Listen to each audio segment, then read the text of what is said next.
Hi, welcome back to my channel. Basically, sorry if I look a little bit not as like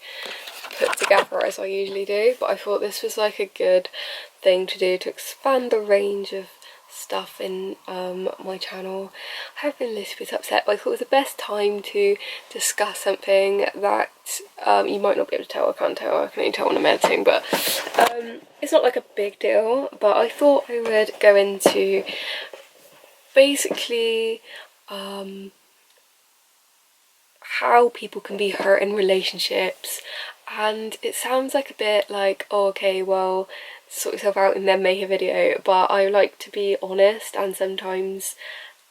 honestly I haven't even got a phone at the moment. It's not like I can even ring anyone, so I may as well just do this, otherwise I'll just be sat on my own, which is fine. But I always like to do video stuff I'm interested in, so I've literally got these videos up as well. I was googling like basically dating someone, basically going into videos about watching how when you're going out with someone that I think going out with someone that's not right for you, basically, and I think there's a sense of you wanting to change them, or like obviously this isn't good. And I went into a video yesterday about how if you've got childhood certain patterns, you can attract certain people that fit those same patterns, that you want to change them, like you felt you had to change a parent because they weren't good to you, so you attract partners that aren't good to you, long and short. But I do think regardless of your childhood patterns, most of us can gravitate towards people that aren't right for us, male and female, to be fair. But I feel like, yeah, it's like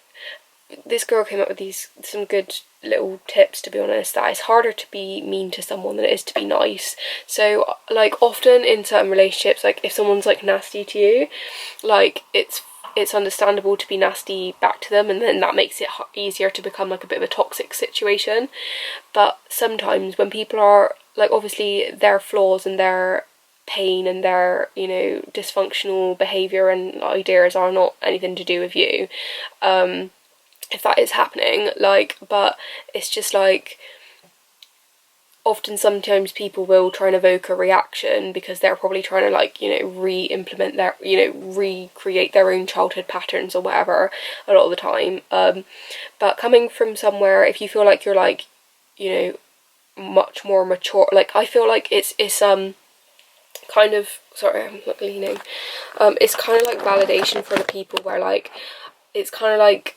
doing what my mama says kind of vibe of like the goal is to have a well-rounded, like I've been in a lot of relationships so I know how that feels, but it's like the goal is to have a well-rounded life, a well-rounded relationship perspective of like, you know, you've got secure set boundaries, you communicate the boundaries, you know. I think I've got like a lot of those things down, and probably mostly always have. I've never really been that person, if I can be honest, unless I've literally been penalised into it. I've never ever like let myself get walked over. Like honestly, that's not like who I am. Like I don't think I could ever do that. So basically, but I think it's like important to have that reciprocated, because if that's not happening, you're really just, it can get, I'm not trying to give advice here, I'm talking generally here, because sometimes people just aren't nice people, like for your standards. I know everyone's different, everyone's like nice in their own way or whatever. I honestly, I mean obviously everyone's nice in their own way, that is the truth, but it's like sometimes, like for example, blokes or women, they might go for unavailable partners in order to, because they're not ready for that sort of function. And if you have got that sort of function already put, you know, down, and that's how you are, you can't really regress in a relationship, which is kind of the point. So I guess it's either moving forward with that other person and you both learn from it, or you got to break up, I suppose. But it's just like sometimes people, it's a difference between that, and it's also, though, like understanding people are who they are, and people can put on a mask for a while, like even if they know that that's going to please you, but it's not sustainable to be that way. Like if someone's like not nice and someone, it's like that bad girl good girl, bad boy good girl kind of thing, or bad girl good guy. Like, you know, there's a guy in school that really fancies like, you know, a really stereotypically attractive girl, for example, and it's like if that was to happen, they might have like a small amount of time together that's kind of good, but then after a while she's going to start pulling away and, you know, being all flirty with other blokes realistically, and he's going to just feel sad and angry and you know, upset and whatever. And I think that scenario does kind of work for like other situations as well. Like, you don't have to just be like, I know obviously life's a lot more complicated than that, especially being a human, an adult, human and an adult, but like I think that kind of is the case for other things as well. I don't want to get so level as attractive and unattractive. That's like literally completely not, like, that's like everyone finds different things attractive, so that's not really a good concept to use. But what I mean is, it can sometimes just be about like what you want, like what you want is different. Like, this girl might like and enjoy and be validated by you know, she might enjoy being validated by being flirty because that's how she is as a person, and this person might be validated by, you know, having a lot of time and only having that one person and feeling really comfortable and knowing that she ain't gonna look at anyone else. And there's various levels in between, to be fair. There's people like both, and neither are bad, but it's just, I feel like it's just about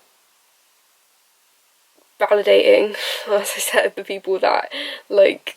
are on that path, because you can be shamed by someone that's got baggage and they've got crap going on, either because that's their personality, or because they're unavailable, or because they're not honestly worth your time, or they're immature, or they're just probably all of the above. I'm not saying like that's, I don't want to be a cynic, because trust me, I'll be back on the dating game before I know it, but I'm already on that path, to be fair. I just haven't really been putting a lot of time in it. But yeah, I would just say you've got to just be protective over your heart and over yourself, and not like allow the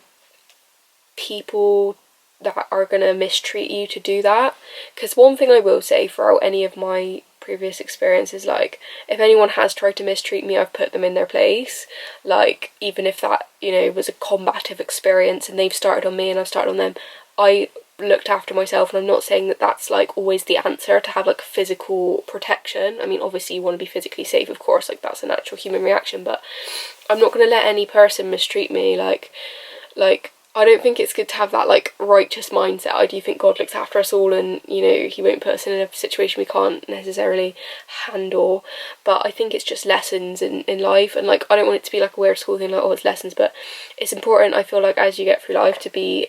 aware of like how different people are and how you are, and I think always it's like you recognize subconsciously, or like at a gut level or an intuition level, that like things aren't right. But if you'd heard it in Evolution Church, if you do build a relationship from like a friend's situation, maybe you go from friends to friends with benefits to a relationship, or to a toxic relationship, which is kind of like the thing with me, you just kind of build a ground on something that's not sustainable, it's not good, it's not healthy, it's like basically just, you know, impulse, pleasure, you know, like charisma, stuff like that. And I do think you have to go through those kind of relationships, and I'm not saying like there aren't people out there that have like, you know, issues that don't get to, like, obviously you do get people that are arrogant, that obviously get married, and I'm not saying people have, it's not a characteristic flaw I'm talking about necessarily, I'm talking about people that are different. And I suppose taking responsibility, but also just like having compassion for yourself, because you're always going to put yourself first. These people will always come along, like, and just to get out if that's a situation you're in, because if someone has got like, you know, for example, like an abusive background or whatever, and they're basically gonna keep, you know, attacking you, like, to obviously for some weird internal issue they've got, like, you've got to get out and just tell them to get lost. And if it means putting a restraining order on them, it means putting a restraining order on them. Like, some people will, you know, be so messed up in the head, they'll be tempted by the devil to come and fucking get you loopy with them. And regardless of whether this is like a characteristic flaw of being a narcissist that kind of creates that issue, I honestly don't know. I'm not trying to hate all narcissists here, but especially as a highly sensitive empath, it's important to know that people, and you don't have to be, as I said, someone might find me as a highly sensitive empath too much to deal with and annoying or whatever else, but I wouldn't say that, and I know that I've had some very good relationships with people that are stable, but yeah, it's just important to realise that some people will engage in behaviour which is unhealthy, violent,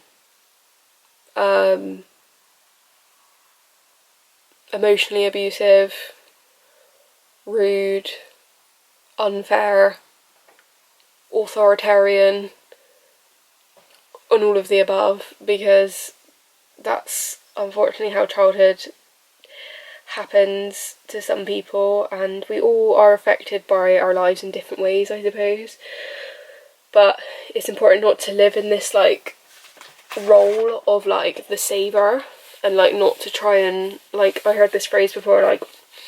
just because they're in the darkness doesn't mean you have to burn your light out for them, which is like an obvious thing. I sound like, oh, I've just realised why I felt my face was like really annoying. I had loads of makeup on. Yeah, like, you don't have to let someone else dim your light to get them out the darkness, because the chances are they won't come out the darkness anyway. So you just got to find people with the same light as you, and that is the honest truth. Like, some people really just, either it's something, some people are like, you know, people are who they are, if, like, at a core level, obviously, but, you know, if someone is to be, you know, a certain way, like, I'm just saying, if they're treating you wrong, get out. Don't have a second guess. Obviously take time, because I'm, especially as well, so everyone has, sometimes you got to take time to process whatever's gone on and make sure you're making the right decision sometimes, but you got to weigh it up for yourself, because you get to a point where you're like, you literally have to just figure it out and be honest with yourself, because sometimes it's so easy to be in denial, especially if there's feelings or convenience or whatever in the situation, and you think, oh well, it's fine, like, they'll just be there whenever I want them to be, like, may as well just keep them around. But it's important to choose who you have in your life and be healthy about that, because a good person in your life, a healthy person that's going to support you, is going to be so much better than someone that is so intense in your life and just brings you down to the ground and sinks you through the floor, you know. And also it's important to be aware of breadcrumbing, because some people will be not, or the people that are nice for 1 second and then they go to degrading you again, and then they go to blah blah blah. It's one thing having a joke with your friend, but when someone's an abuser, there's an abuse cycle where it's like abuse, apology, calm,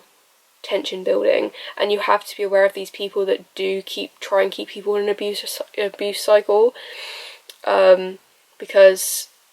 that is just so toxic and unhealthy, and it's abuse at the end of the day, and people can get stuck in it, and it's really important to be aware, regardless of any sort of nice guy, bad guy, good guy,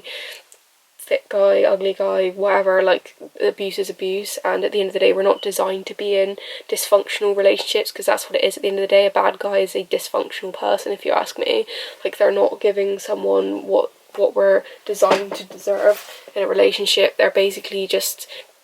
manipulating and triangulating disgustingly a situation that